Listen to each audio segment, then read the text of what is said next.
After one of his closest allies resigned over his comment last week, Boris Johnson has still refused to apologise.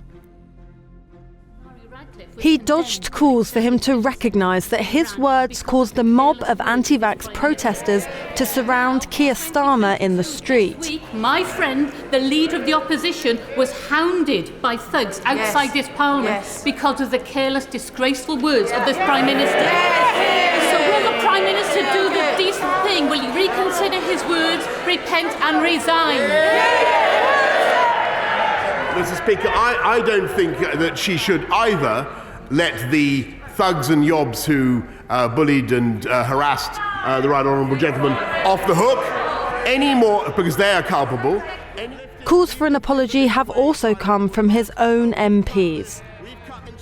This time, it's not about parties, but instead about a comment suggesting that the leader of the opposition, as Director of Public Prosecutions, was to blame for Jimmy Savile escaping justice. He spent most of his time prosecuting journalists and failing to prosecute Jimmy Savile, as far as I can make out, Mr. Speaker. This claim is false.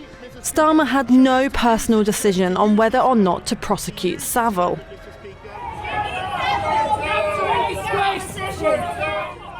These allegations have been peddled around by far-right conspiracy theorists for a long time.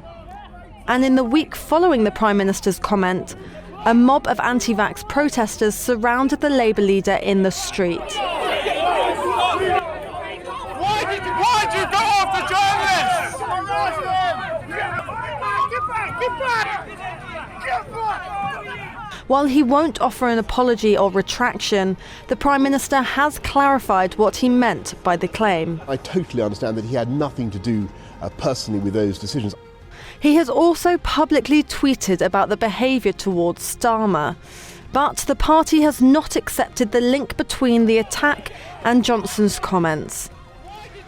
The parliamentarians in his party consider his comment an abuse of his parliamentary privilege, which grants him legal immunity and freedom of speech in the House. Chancellor Rishi Sunak has distanced himself from his boss's comments. Being honest, I wouldn't have said it, and I'm glad that the Prime Minister clarified what he meant. Opposition MPs feel strongly that Johnson knew the impact of his comment. And his advisors said, no, you mustn't do it. That's not a proper way to proceed. And yet he deliberately did so. And to me, that's the key point here. It is deliberate.